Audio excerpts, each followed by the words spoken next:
all the things we got right and all the things we got wrong. And I had a point of view on what I wanted to do. We now need to make Microsoft thrive in a mobile-first and a cloud-first world. It was not about trying to criticize our past or praise the past. It was about what do we do in the future. This integration is going to be game-changing. Okay. Same thing with talent management. So I think we have lots of synergies between the products that are now coming true.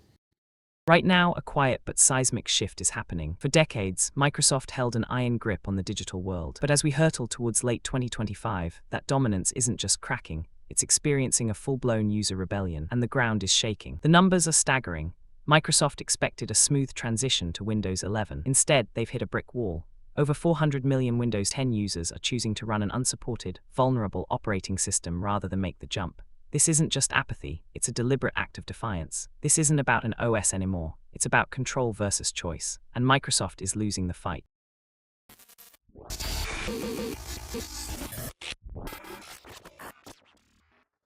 But first, don't forget to leave a like and subscribe if you like the content. Let's get started. It all started with 3 letters, TPM, Trusted Platform Module.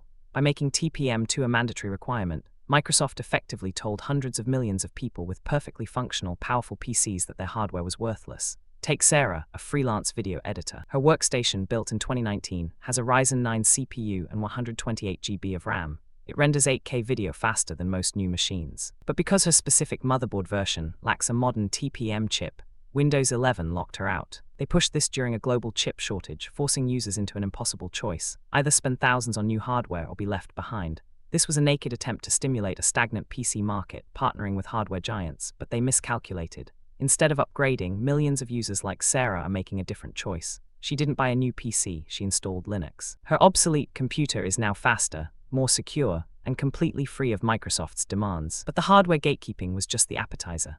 The real control play arrived with the mandatory Microsoft account. Remember when your computer was yours? You'd turn it on, create a local user, and that was it. Not anymore. Windows 11 Home, and increasingly Pro, now demands an internet connection and a Microsoft account just to reach the desktop. Even if you want a local account, Microsoft forces you through a frustrating maze of dark patterns and hidden options. Why? Because Microsoft doesn't want you to be a user, they want you to be a data point.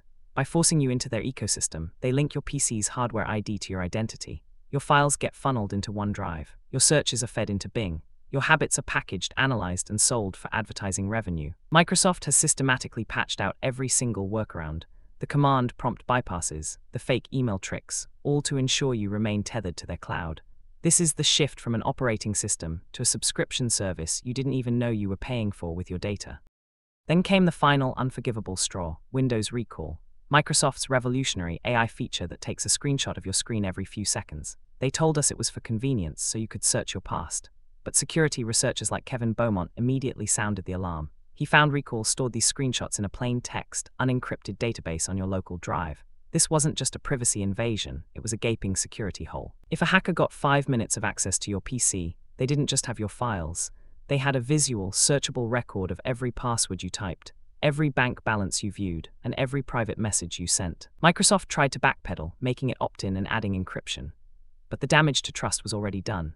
When an OS is fundamentally designed to watch you, it's no longer a tool, it's a potential spy. For corporate users, this is a legal nightmare.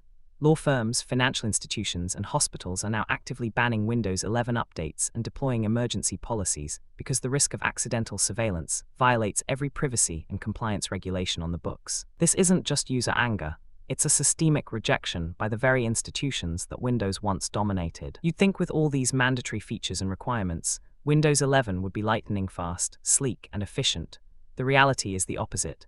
Benchmarks consistently show Windows 11 underperforming its predecessor in everything from boot times to heavy productivity tasks, and especially gaming. Between the VBS, virtualization-based security overhead, the constant background telemetry, the mandatory Microsoft account synchronization, and the always-on AI Copilot, your CPU and RAM are working 15–20% harder just to keep the OS alive. Take Leo, a semi-pro gamer. He saw a consistent 20–30 FPS drop in competitive titles like Valorant and Apex Legends after upgrading.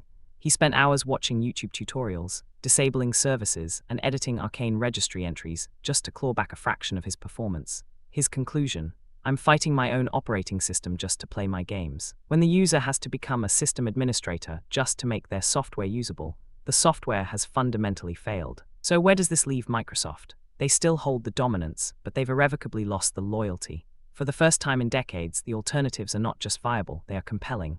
macOS is surging in the enterprise sector, offering a streamlined, privacy-focused experience. The Steam Deck has proven that Linux is now a legitimate, high-performance gaming platform for millions. Chrome OS continues to eat into the education market. Even internal sources suggest that Bill Gates, watching from the sidelines, is concerned that Microsoft is repeating the Internet Explorer mistake, becoming so arrogant in their monopoly that they ignore the fundamental desires of their users for simplicity, privacy, and control. If Microsoft doesn't genuinely listen and reverse course, we are looking at a future where Windows is just another option, not the undisputed industry standard. This backlash isn't just about a broken OS, it's about a fundamental shift in user power. We are moving toward a world of decentralized computing, where users choose an operating system that serves them, not a corporation's bottom line. Microsoft thought they could force us into a future of surveillance and subscriptions. They thought we had no choice. They were profoundly wrong. The Windows rebellion isn't about being anti-tech, it's about being pro-user. It's about owning the hardware you paid for, because Microsoft is finally watching, and for once, they're worried about what we think. Subscribe for more deep dives into the tech that's changing your world. We'll see you in the next one.